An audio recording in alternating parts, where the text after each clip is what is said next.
Muy buenos días a todos, distinguidos socios y personalidades que nos acompañan. Honorable Consejo Directivo 2023-2025 de la Sociedad Médica del Hospital General Dr. Manuel G. González, Asociación Civil. El liderazgo en el ámbito médico, científico y directivo es un proceso continuo de transformación personal y colectiva. Como líderes, no solo estamos sujetos a la transformación, sino que también debemos convertirnos en agentes de cambio, capaces de inspirar y de hacer nuestras ideas accesibles y valiosas para los demás. Para ello, la clave es el entusiasmo. Busquen la etimología de la palabra, es una palabra hermosa, entendido como la energía que impulsa nuestras acciones y que nos permite transformar ideas complejas en proyectos factibles. La medicina, en su esencia, se mueve por este entusiasmo que convierte lo imposible en realizable. Nadie sigue a un líder pesimista. Un buen líder no solo debe guiar, sino también reconocer y aprovechar las capacidades únicas de cada miembro del equipo. Si un líder es rígido y se empeña en imponer su visión sin considerar los talentos individuales, limita el potencial colectivo. En cambio, al delegar de manera inteligente y flexible, se permite que cada persona aporte sus fortalezas, lo que impulsa el avance hacia soluciones más creativas e innovadoras. Un liderazgo efectivo un líder efectivo sabe que la sinergia del equipo es clave para transformar ideas en proyectos exitosos que impacten de manera positiva en las instituciones y en la sociedad. Una de las habilidades más importantes de un líder es la capacidad de comunicar. No basta con tener la autoridad o la experiencia, es necesario transmitir las ideas de manera clara, efectiva y convincente. El liderazgo requiere la habilidad de presentar conceptos complejos de forma accesible sin perder la robustez metodológica. El líder también debe ser congruente. Lo que hacemos debe estar en sintonía con lo que comunicamos. La congruencia entre nuestras palabras y nuestras acciones es fundamental para establecer credibilidad. Esto exige una introspección constante. ¿Qué estamos haciendo? ¿Cómo lo estamos haciendo? El ejemplo diario es la herramienta más poderosa para mantener esta congruencia. Otro rasgo esencial del liderazgo es la resiliencia. En la medicina el fracaso es parte del camino, pero es la capacidad de sobreponernos a la adversidad lo que distingue al líder. El fracaso no es un obstáculo definitivo, sino una oportunidad para aprender y mejorar. Finalmente, el liderazgo no es sinónimo de perfección. Un buen líder reconoce sus errores y tiene la capacidad de autocriticarse. Las transformaciones más significativas ocurren cuando somos capaces de reconocer nuestras fallas y corregir el rumbo. La medicina, como cualquier disciplina, avanza más rápido cuando se basa en una evaluación crítica constante y en una mejora continua.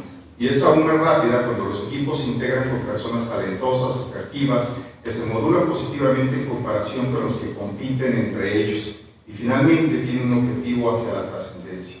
En resumen, el liderazgo implica, dentro de muchas características, resaltando 7 características esenciales: entusiasmo, comunicación efectiva, congruencia, resiliencia, optimismo, flexibilidad y autocrítica.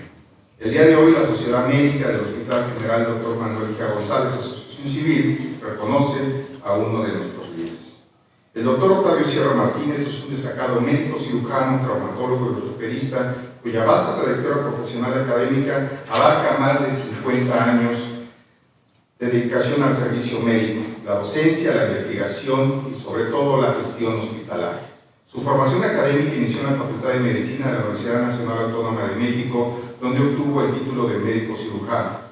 Posteriormente se especializó en traumatología y ortopedia en el Hospital General de México, avalado por la Facultad de Medicina de la UNAM, desarrollando una tesis innovadora sobre procedimientos quirúrgicos para el manejo de luxaciones recidivantes de la articulación glenohumeral. Complementó su formación en un curso de posgrado en la Clínica Ortopédica de la Universidad de Florencia, Italia, como becario asistente. Más tarde obtuvo una maestría en Administración de Hospitales y Salud Pública en el Instituto de Estudios Superiores en Administración Pública. El doctor Octavio Sierra ha desempeñado numerosos puestos relevantes en nuestra institución. Vamos a destacar solo algunos de ellos.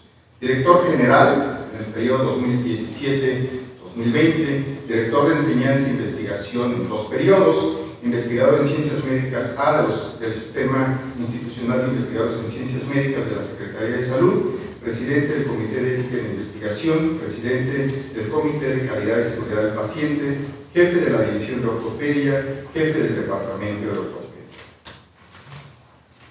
Actualmente es médico especialista C en la División de Ortopedia desde 2022. También ha sido miembro de la Junta de Gobierno de los Hospitales Regionales de Alta Especialidad en Oaxaca y Yucatán.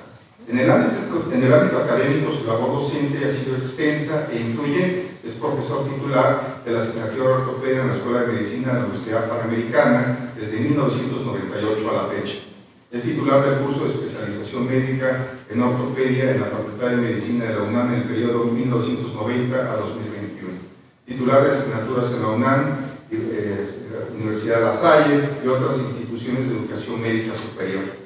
Ha asesorado 20 tesis de especialidad y ha impartido más de 400 conferencias en cursos y eventos académicos, además de participar en diversos cursos de actualización. El doctor Octavio Sierra ha contribuido al avance del conocimiento médico con 36 publicaciones científicas y ha participado activamente en foros nacionales e internacionales, entre los que se distinguen la Academia Mexicana de Cirugía, la Sociedad Internacional de Cirugía Ortopédica y Traumatología, el Colegio Mexicano de Ortopedia y Traumatología, la Asociación Civil, del cual es miembro emérito desde 2014. Su trabajo médico y directivo ha sido reconocido en numerosos premios y distinciones, entre ellos el premio Espepio en Excelencia Ortopédica de la Fundación Académica Esculap México, Asociación Civil en 2015, reconocimiento al mérito universitario por 25 y 30 años de servicios académicos en la UNAM, 2013 y 2017 respectivamente, y su participación en la Comisión Revisora del Plan de Estudios del Área Clínica de la Facultad de Medicina de la UNAM en 2008. Tuvo una destacada participación durante su gestión como director de nuestra institución durante la pandemia por COVID-19 en el Hospital General Dr. Manuel G. González. Fue jurado calificador en el Premio Nacional de Investigación de la Fundación Glaxo.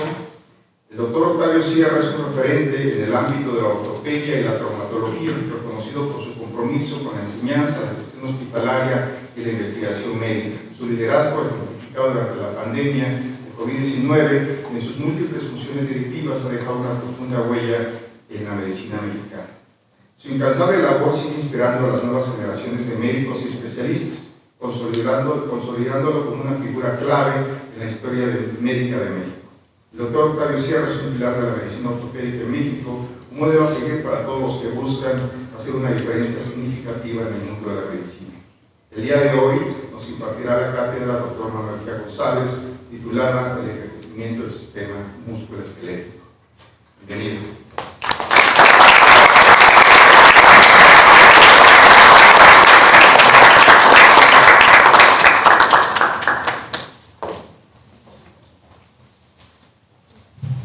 Buen día a todas y a todos.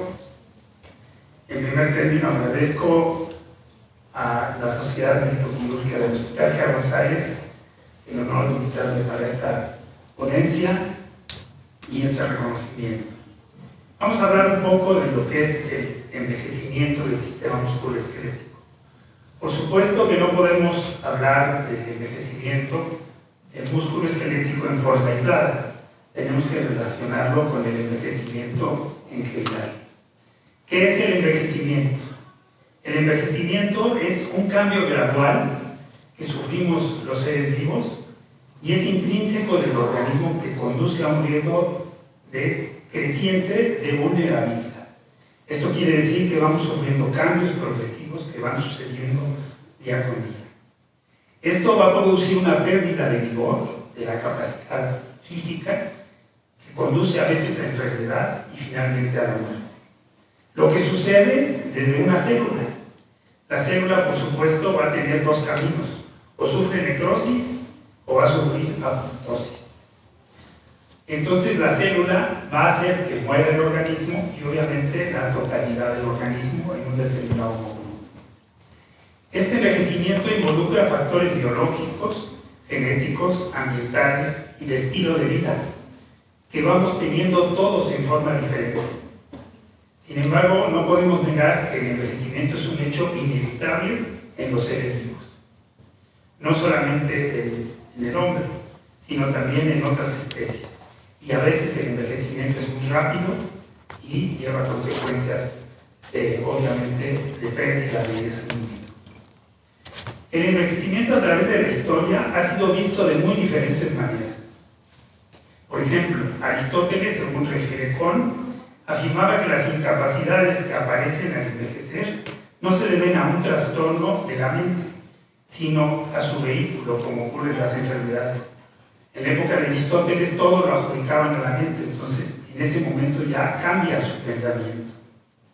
Leonardo da Vinci, en el Renacimiento, concluye: el envejecimiento se debe a las venas que, al aumentar su grosor de las paredes, restringen el paso de la sangre con la consiguiente falta de nutrición, destruyendo la vida de los ancianos sin que sufran fiebre, extinguiéndose las personas poco a poco en una lenta muerte. En esa época se consideraba que la fiebre caracterizaba una gran cantidad de enfermedades y en el envejecimiento no sucedía esto. Más adelante, ya en el siglo XVII, y Francis Bacon, que fue el iniciador del método científico, menciona: las enfermedades de los jóvenes son más agudas y susceptibles de curarse, y las de los viejos son más crónicas y más difíciles de curar, a causa de que los organismos viejos ni eliminan ni asimilan correctamente. El doctor Mario Castañeda es un investigador que se ha dedicado al envejecimiento, y al hablar sobre la vida se pregunta él: ¿la vida es una enfermedad letal? Desde mi punto de vista creo que sí, porque la vida va a desaparecer en cualquier momento en un individuo. ¿Y es atribuible solo a la materia viva? Probablemente eso sí no, porque muchas otras estructuras físicas, como el metal, envejecen, sin embargo no se destruyen como se destruye la vida. Según Weizmann, lo que sucede al envejecer es un retiro biológico, en el que él refiere que los procesos de envejecimiento y muerte deben verse como una adaptación benéfica de tipo evolutivo que deja espacio a los jóvenes. Esto suena agresivo, pero esto, ya que los jóvenes cuentan con nuevas combinaciones genéticas que van a permitir que siga la especie.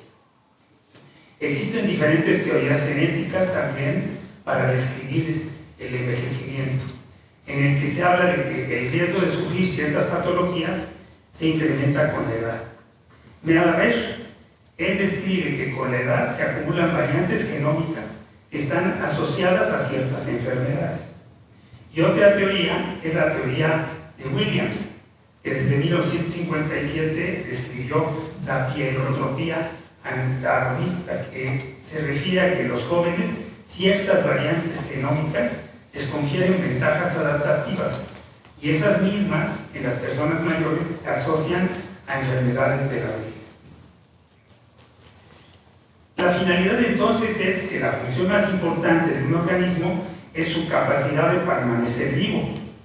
Esto obviamente soportando los ataques del medio ambiente que constantemente estamos recibiendo, lo que produce una involución fisiológica con el paso del tiempo, y va a depender de la limitada capacidad de replicación celular.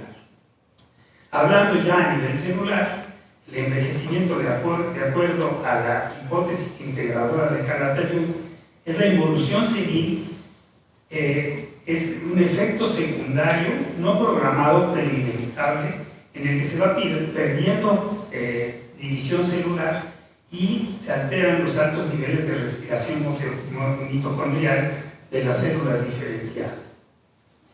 El envejecimiento no se va a ver desde hasta la vejez, sino que tenemos que verlo desde la infancia, ya que va a estar produciéndose cambios en el individuo por la exposición a enfermedades transmisibles, por patologías del crecimiento y del desarrollo, por las variables socioeconómicas que sufre el individuo, por las condiciones demográficas, el grado de vida con bienestar que van a sufrir las personas dependiendo de la situación socioeconómica, la historia laboral, que también influye importantemente, y por último los riesgos ocupacionales.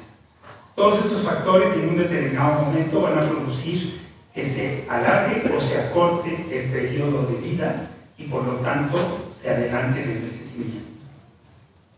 La doctora Wong es una investigadora de la UNAM.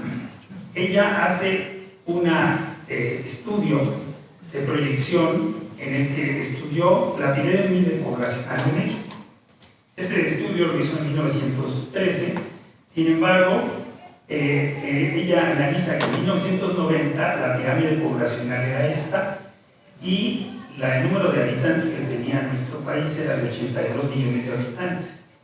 Y pues, ella estaba haciendo la proyección de que para 1925 seríamos 131 millones de habitantes, lo que obviamente transformaba la pirámide poblacional en una pagoda por el aumento importantísimo de individuos a nivel de las edades mayores.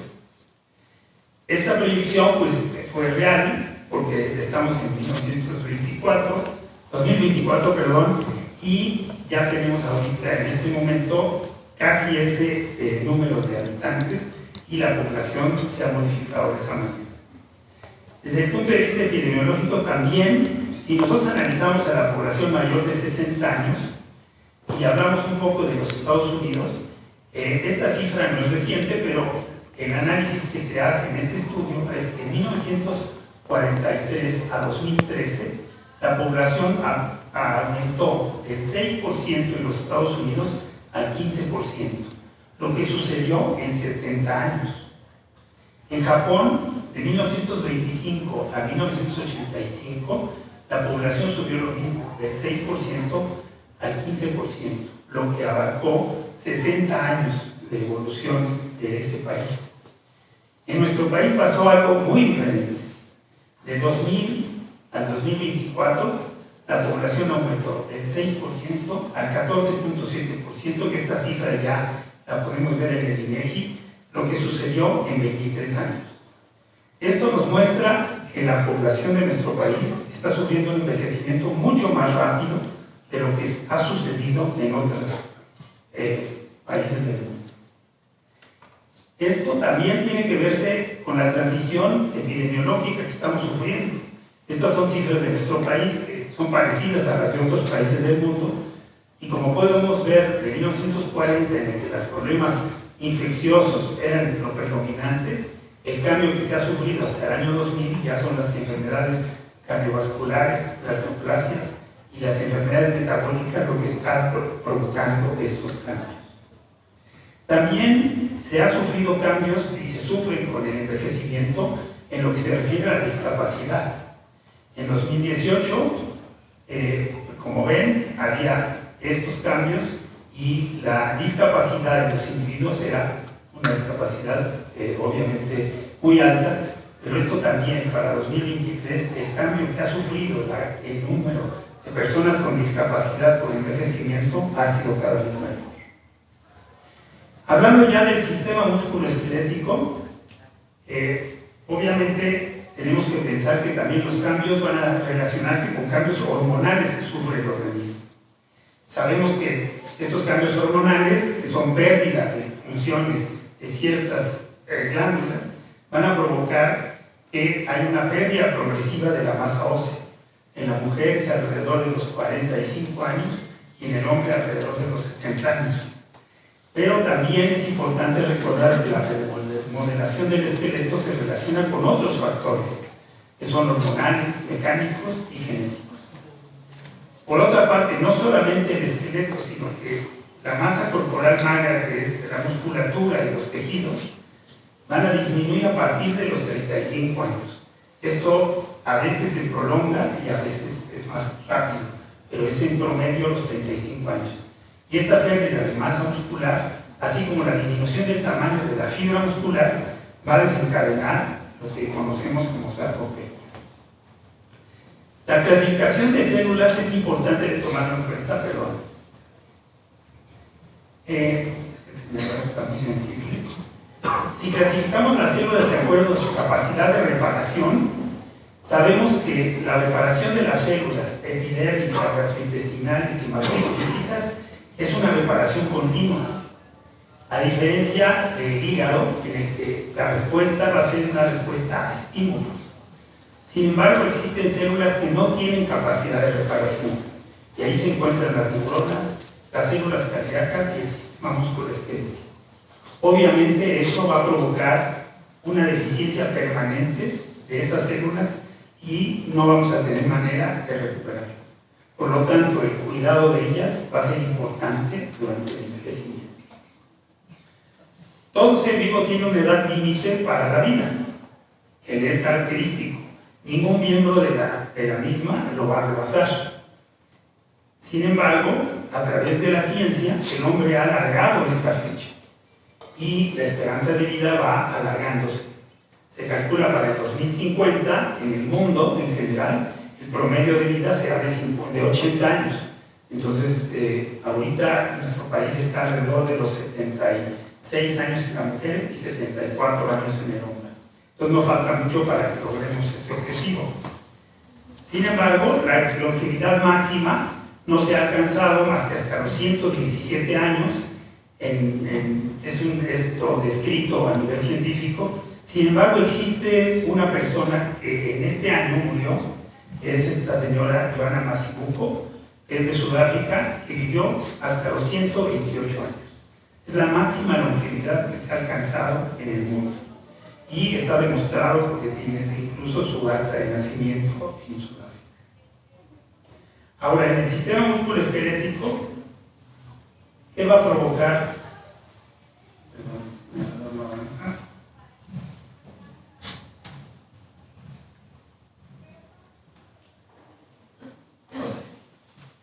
Las causas que predisponen el desgaste del sistema musculoesquelético van a ser diferentes. Van a afectar a todo el organismo, no solamente el sistema musculoesquelético.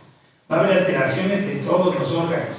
Va a cambiar la temperatura del cuerpo, la piel se adelgaza con menos capacidad de proteger como una barrera, el sistema cardiovascular va teniendo alteraciones y enfermedades concomitantes. Las mucosas del árbol bronquial también son susceptibles cada vez más a infecciones. De la misma manera vamos a tener alteraciones del sistema nervioso central, favoreciendo la enfermedad de Alzheimer, la demencia senil, la pérdida de la memoria, la insuficiencia vertebrovascular. La vista obviamente se pierde con el paso de la edad, al igual que el oído con otoesclerosis. Las vías urinarias también con menor acidez y mayor concentración, susceptibilidad a infecciones. Y obviamente esto va a estar relacionado también con la inmovilidad que sufren los individuos. La inmovilidad es algo que va produciéndose conforme la persona va dejando de hacer actividad física. La velocidad de este deterioro, ¿de qué va a depender? Pues de la falta de mantenimiento, el desgaste natural que sufre el individuo, el abuso durante la vida, factores hormonales, y todo está relacionado con la vida sedentaria o factores como el envejecimiento del cartílago y de los discos intervertebrales que no lo podemos evitar porque el organismo va perdiendo en el líquido sinovial los proteoglicanos que mantienen la calidad de esta estructura. También la menopausia, ¿verdad?, con factores hormonales y algunas patologías que van ocurriendo durante la vida que van afectando también la capacidad física, el equilibrio del individuo y la fuerza. Y por supuesto, a veces traumatismos agudos o hernias que afectan al individuo.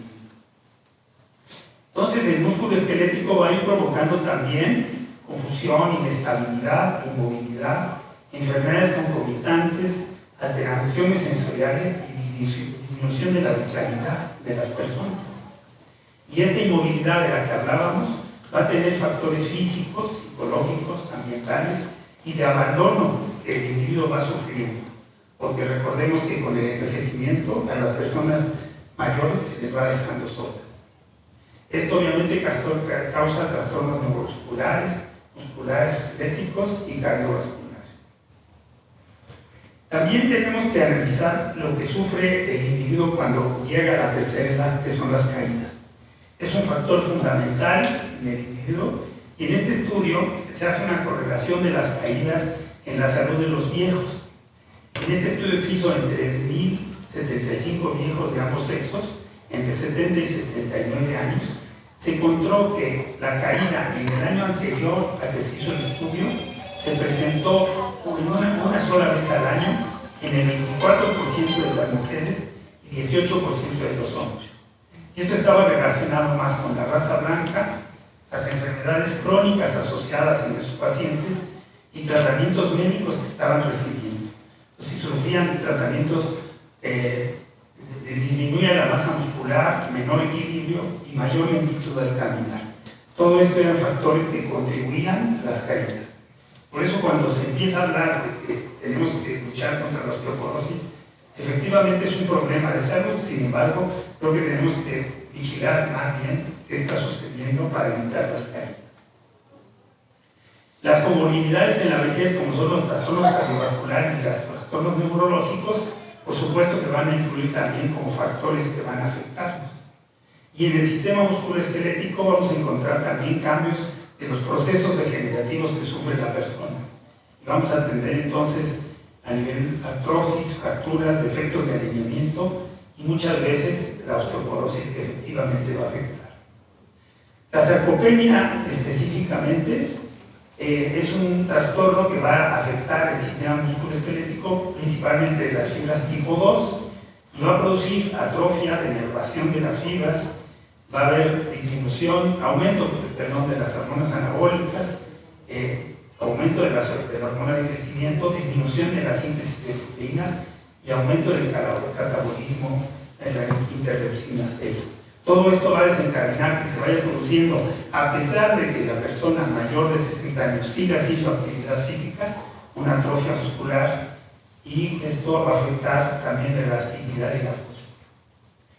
También se afectan los tendones y los ligamentos con el envejecimiento. Se va a ver pérdida de líquido, reducción de la colágena, pérdida de elasticidad y pérdida de los nutrientes a nivel del cartílago, principalmente, como mencionaba, los proteoglicanos que van a darle resistencia y alimentación al cartílago.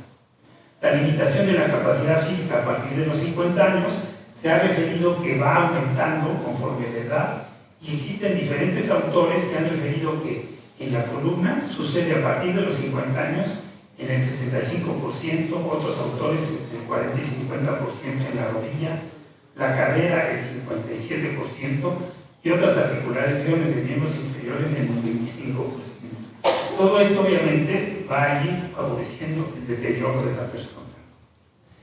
Las patologías que afectan al organismo son muchas, sin embargo es indudable que el proceso artrósico, que también conocemos como enfermedad articular degenerativa, sucede en las personas mayores en el 72%, después de los 60 años de edad. Mucho más que lo que a veces se piensa que el artritis reumatoide es la que va a afectar, cuando en las personas mayores sucede en mucho menos porcentaje, solamente el 13%. Los cambios artrósicos que vamos a encontrar a nivel de la columna son procesos degenerativos con pérdida de los espacios articulares por degeneración discal, osteofitos que van a afectar y obviamente van a producir patología dolorosa, el canal estrecho lumbar que va disminuyendo la capacidad de marcha de los individuos por la dificultad para desarrollar la marcha, y también haber cambios en la cadera con procesos degenerativos que van destruyendo el cartílago y que obviamente limitan la marcha y la función, al igual que en la rodilla, el proceso destructivo que cada vez va siendo mayor. En los pies es importante también mencionar, es la parte que está cargando el peso, y obviamente es de las partes del sistema musculoesquelético que va sufriendo más cambios junto con la columna vertebral, y va cambiando la forma de los pies, va cambiando la resistencia, y la sobrecarga y los efectos de apoyo van siendo cada vez más progresivos, produciendo procesos degenerativos muy graves. Entonces, también el envejecimiento va a provocar la osteoporosis, sin duda.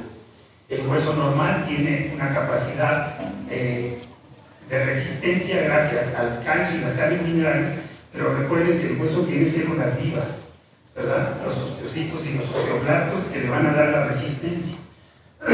Y la osteoporosis se va a presentar de dos tipos. La tipo 1, que es la posmenopáusica, en la que se van a producir fracturas a nivel vertebral, pelvis, porción distal del radio, proximal de cadera, con pérdida de hueso que va haciendo cada año de 3 al 5%. La tipo 2 es la que sucede, y que podríamos llamarle osteoporosis fisiológica, que sucede a partir de los 60, 70 años. Es una pérdida mucho más lenta, y puede haber también fracturas de cadera o columna, y ahí va a haber trastornos también con aumento de la parotormona, disminución de la vitamina D, estimulante de la hormona de crecimiento, y la insulina como factor de crecimiento también va alterándose. Esto sucede a partir de los 60 años, como mencioné. Entonces, También la densitometría nos va a permitir hacer el diagnóstico adecuado para tener un análisis de las desviaciones estándar que se producen a nivel del esqueleto. Sin embargo, no se debe tomar solamente la densitometría como un factor para el diagnóstico de osteoporosis. Hay que tomar también en cuenta otros factores patológicos que puede tener el individuo a esas edades. ¿Cómo podemos prevenir? El envejecimiento no lo podemos evitar porque la edad va pasando. Sin embargo, podemos cambiar factores que ayuden a mejorar las condiciones del individuo, como es educarlos acerca del futuro, que la persona esté preparada para envejecer, que tenga un tratamiento oportuno de ciertos cambios, como puede ser el manejo adecuado de la hipertensión, de la diabetes, conciencia de la edad. A veces no tenemos conciencia de la edad que tenemos y tenemos que ubicarnos para hacer la capacidad de ejercicio que vamos a tener y no rebasar las capacidades físicas que la persona debe tener en esas edades. En los efectos del ejercicio en la vejez van a iniciar cambios muy benéficos.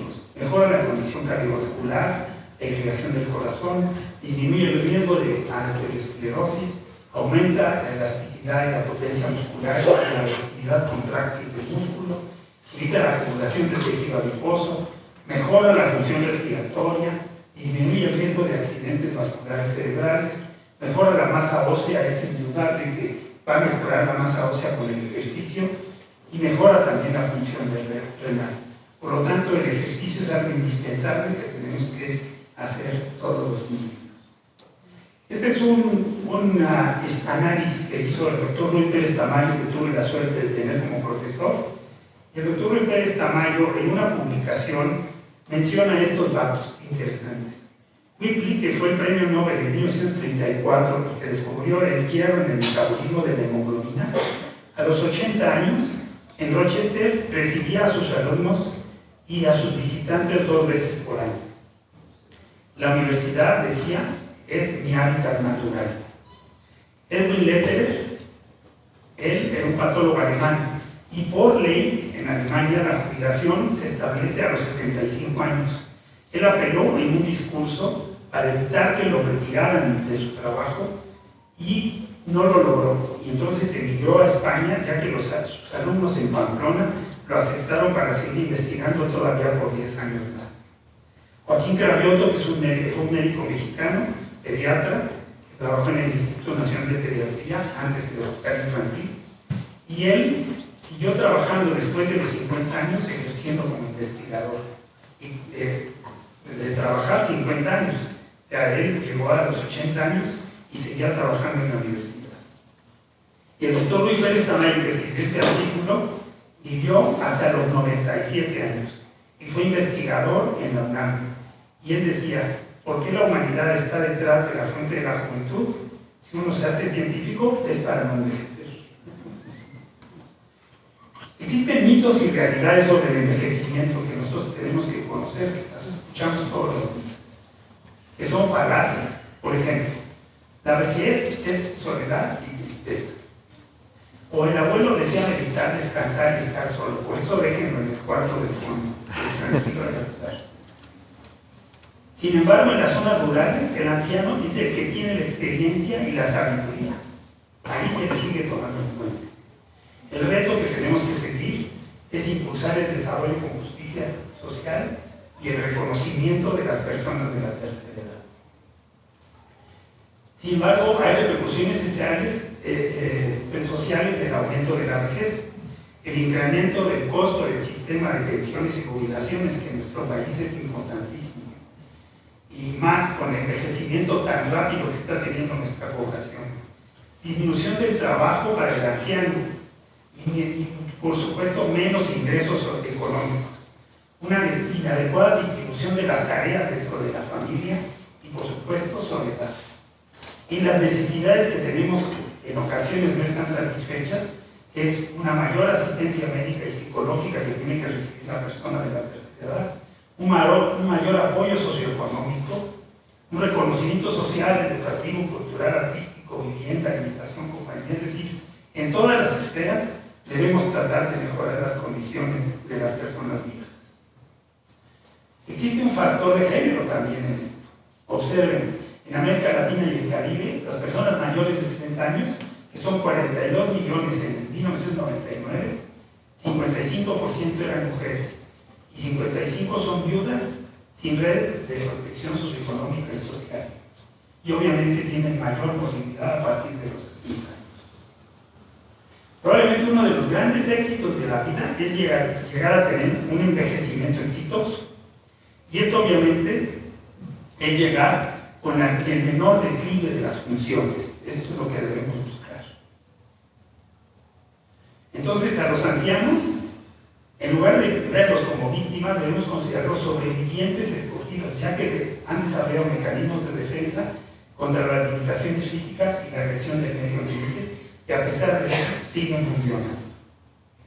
El médico, por lo tanto, y más los médicos jóvenes que tienen que reconocer este hecho, deben distinguir entre el proceso natural de envejecimiento y este asociado a las patologías que lo acompañan. Y por último, mejorar el trato y evitar el maltrato y abandono de los viejos. Entonces tenemos que conocer los procesos biológicos de estas etapas y entender la patología de los viejos para que su vida sea de esta manera y no de esta manera.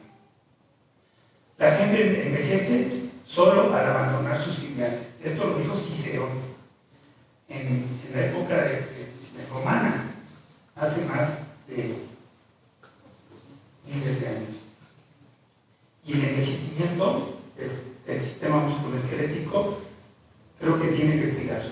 La gente envejece solo al abandonar sus ideales, y eso lo podemos ver en infinidad de personas, como las madres de Mayo, Fidel Castro, Mandela, etc. Por lo tanto, también decía Cicerón, nadie envejece por vivir un número determinado de años. Hay gente que a pesar de no tener muchos años, ha envejecido. Ahí los tiene.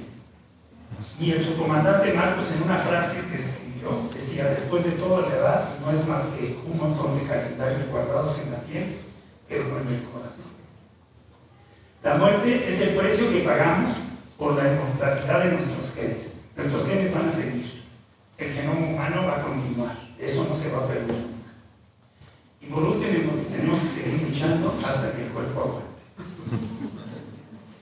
Ahora bien, quisiera pedirles un momento más, porque quisiera hablar un poco de lo que ha sido mi vida en el Hospital Gia González, que es mi segunda casa donde he desarrollado mi vida profesional. Yo conocí el GEA en 1972 como estudiante, y en esa época tuve la dicha de conocer a Tere, que es mi esposa, y nos hicimos novios aquí en el GEA González.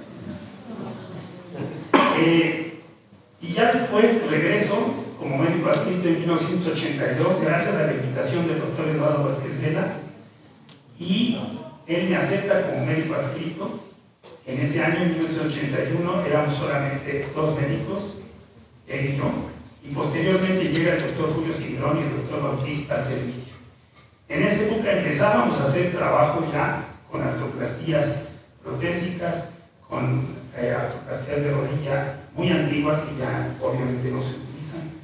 Empezamos la artroscopía diagnóstica, no se usaba todavía la artroscopía como fines terapéuticos, sino solamente diagnóstica.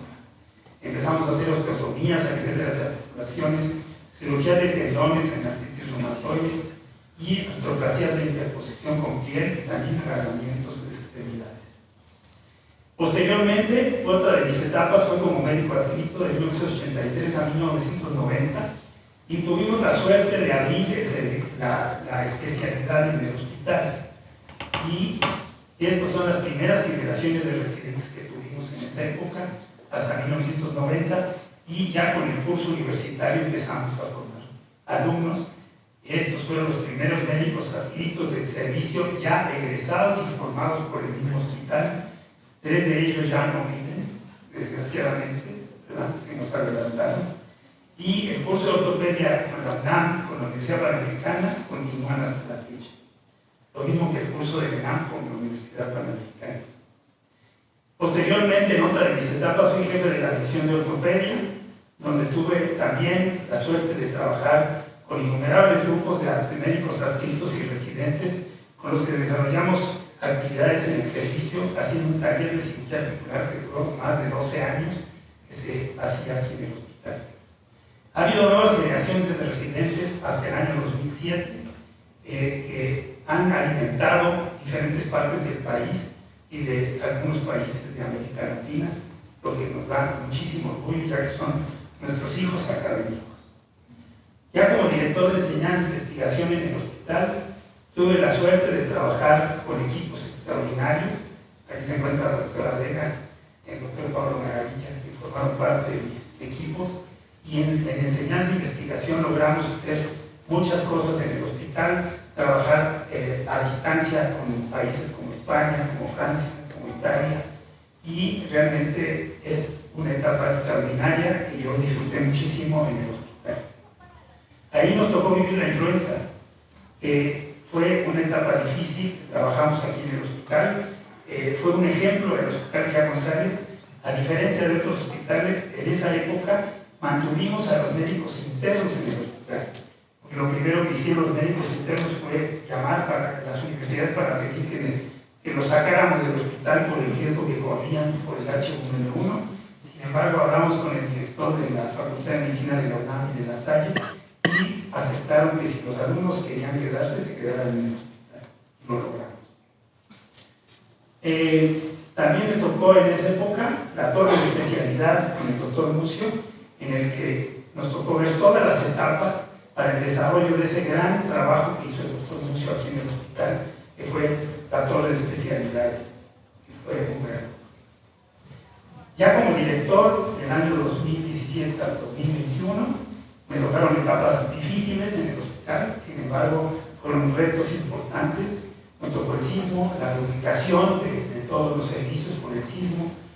Tuvimos que luchar contra el Instituto Nacional de Bellas Artes porque consideraban que el hospital era una obra arquitectónica de reconocimiento y no nos dejaban demolerlo a pesar de los daños que había sufrido el edificio.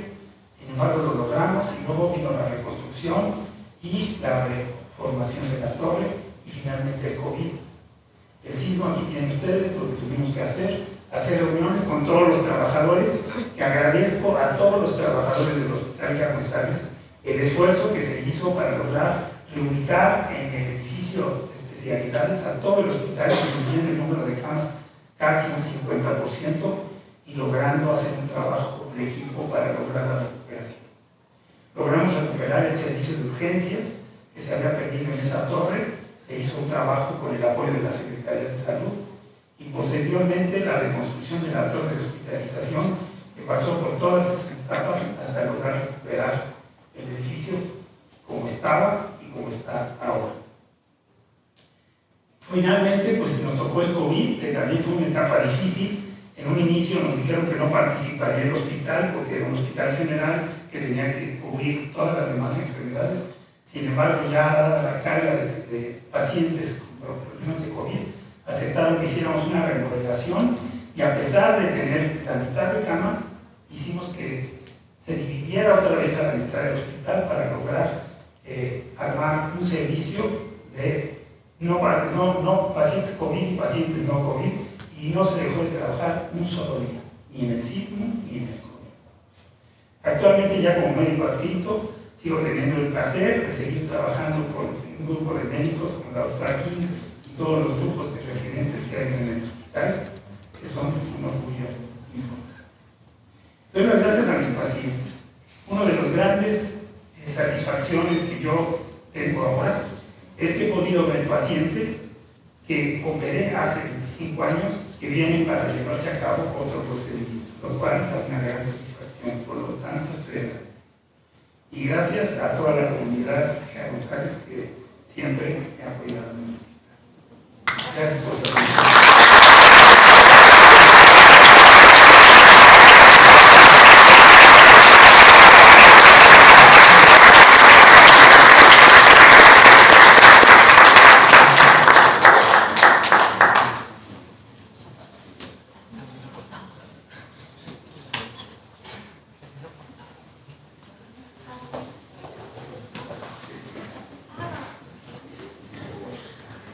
La Sociedad Médica del Hospital General Dr. Manuel Gia González Otorga por acuerdo del Consejo Directivo 2023-2025 la cátedra Dr. Manuel G. González al Dr. Octavio Sierra Martínez en reconocimiento a sus destacadas contribuciones a la ortopedia y su impacto en la dirección estratégica en México.